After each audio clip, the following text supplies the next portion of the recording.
Hi and welcome to Paints and Glitter. My name is Raquel and I welcome you to my channel. Today I am sharing with you the So Crafty dies, stamps, and papers from Tonic Studios. I went ahead and made a little spool and I'm going to share with you how I went about doing so, as well as give you a couple of little tips and just pointers regarding the experience that I had using this set. As you can see here, I'm sharing with you how I went ahead and used different dies and cut out the papers necessary for this project. You can layer some of them for embossing, as you saw there.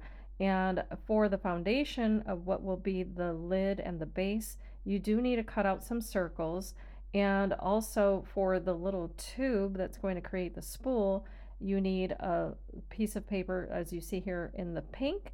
And what I wanted to mention is that there are tabs on this project that you will see. However, you are not required to fold most of them, and that's something that I wanted to mention because I did try this out on a live video and I didn't know that. I just automatically folded them and it made a difference. It was actually more difficult to create the project because I assumed that they needed to be folded. So here on this pink piece of paper that I'm going to be referring to as the little tube, you do need to fold back those little tabs because they need to adhere onto that little yellow piece of paper that looks like a collar.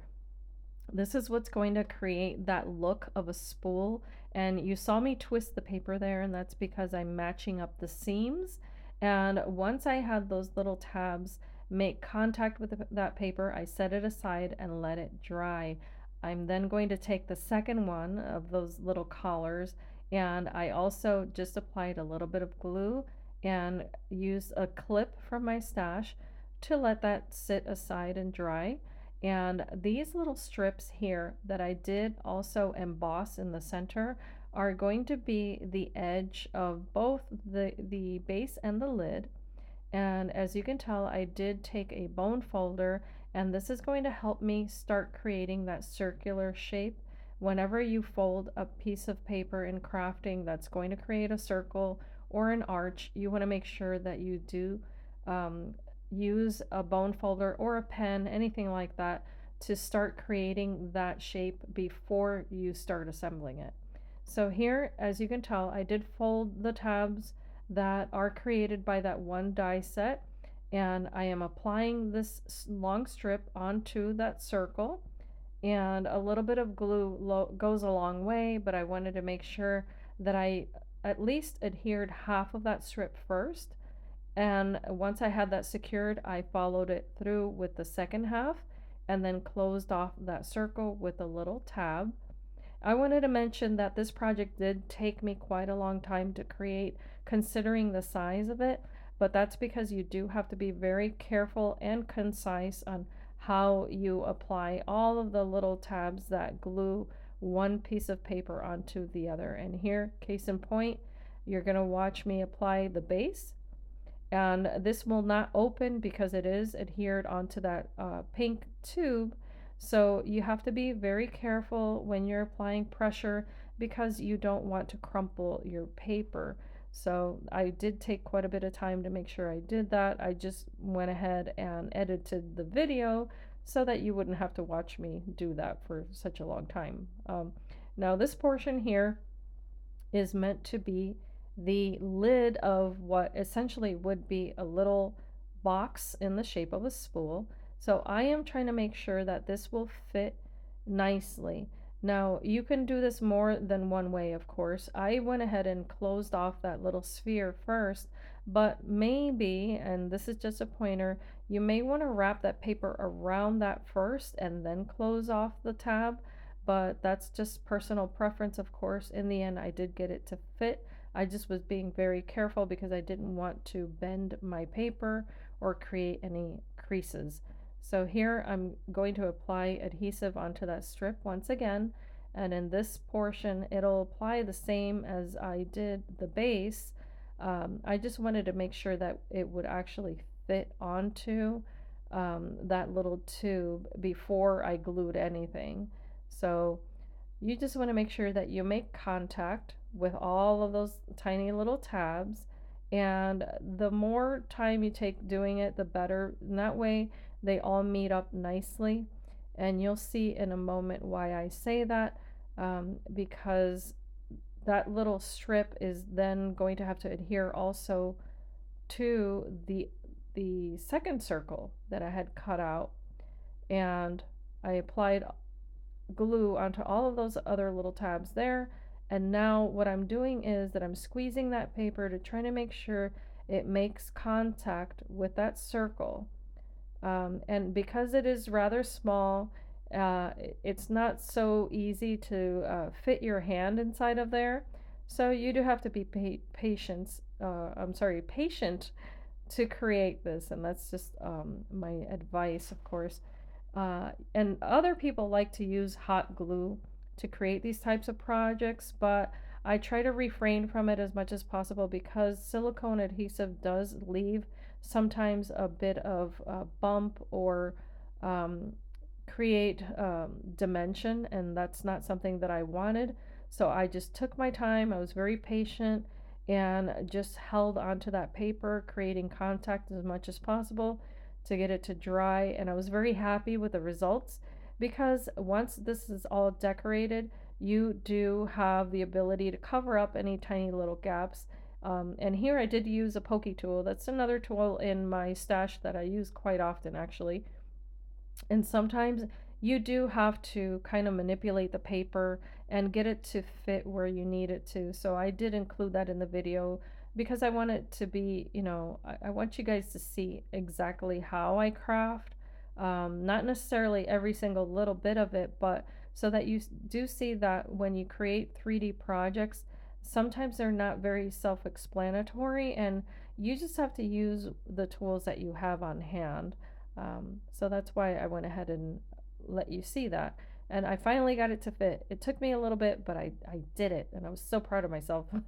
So here I'm adding the lining to the inside. This is just personal preference. In fact, that little circle I cut out using another die from my stash. It is not included in this kit, so I did want to be clear on that. It was just, I like a finished piece, and so I did use a circle from my personal set of dies to complete the inside.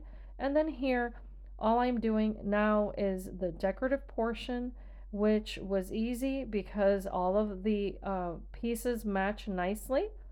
And this strip here is actually cut out with the same exact die that you use to create what I had referred to as a little collar. The only thing is that the kit includes a decorative die that you can then use to cut it out so that it looks like a bunch of little stripes, if you will. So I did use the pink pearlescent paper from Tonic Studios, say that 3 times fast, and I cut it out so that I could decorate the outer portion of this. I think it's important to note that any decorative piece on this particular project you want to add after you assemble the base.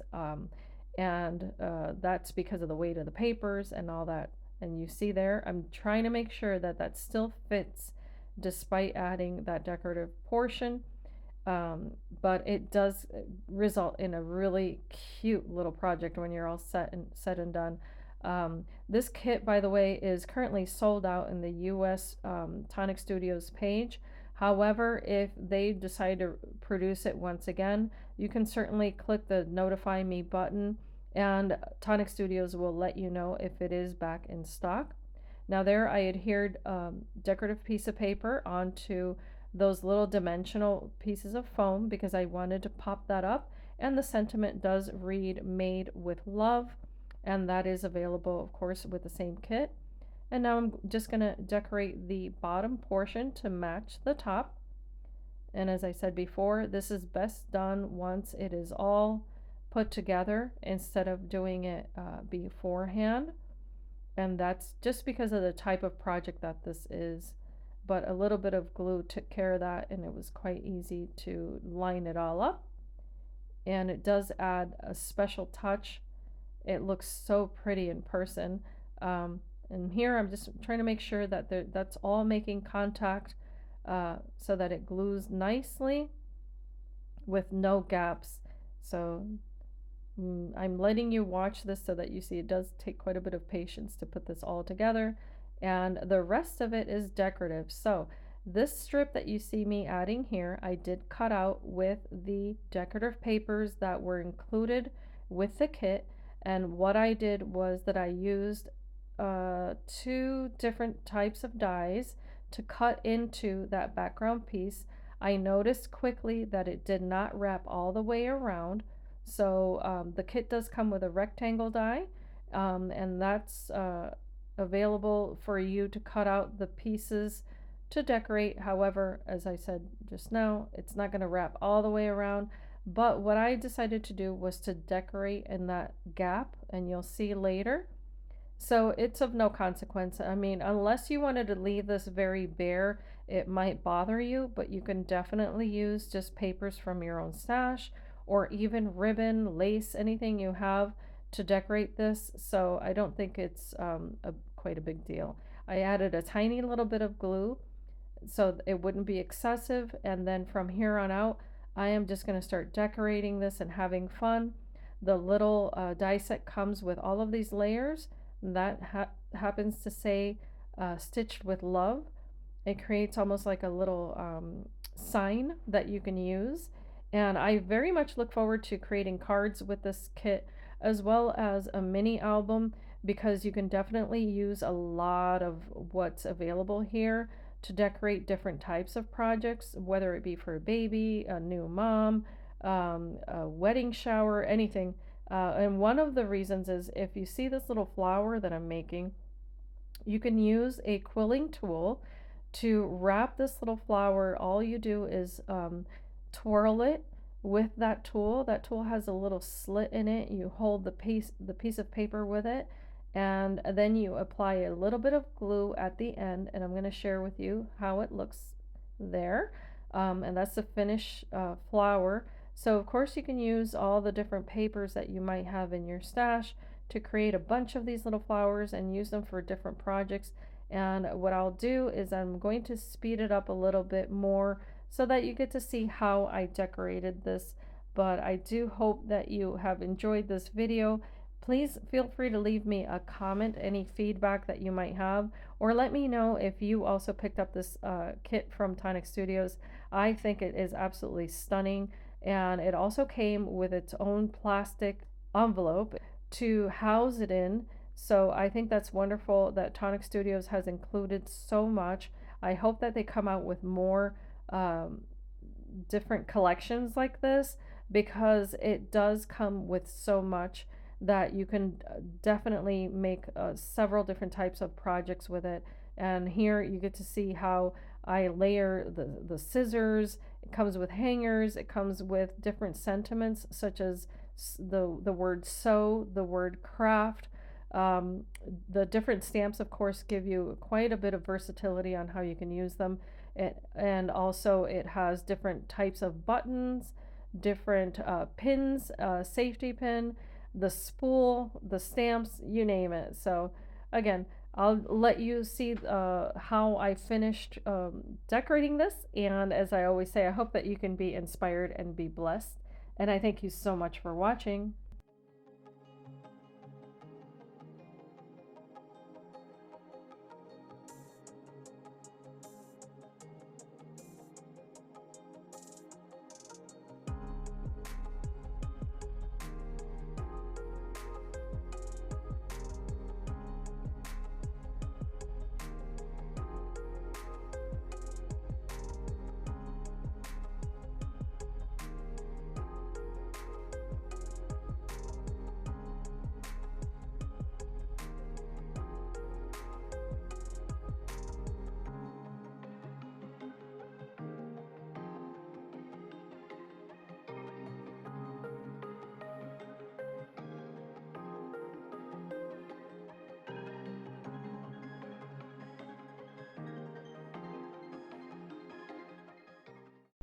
Following, you're going to see the pictures that I'll be sharing of the final projects, and I also did make a little card, so I'll sneak in a picture of that.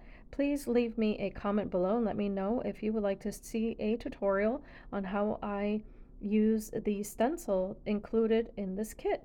I would love to hear from you, and I hope that you can have a beautiful day. Thank you so much for joining me.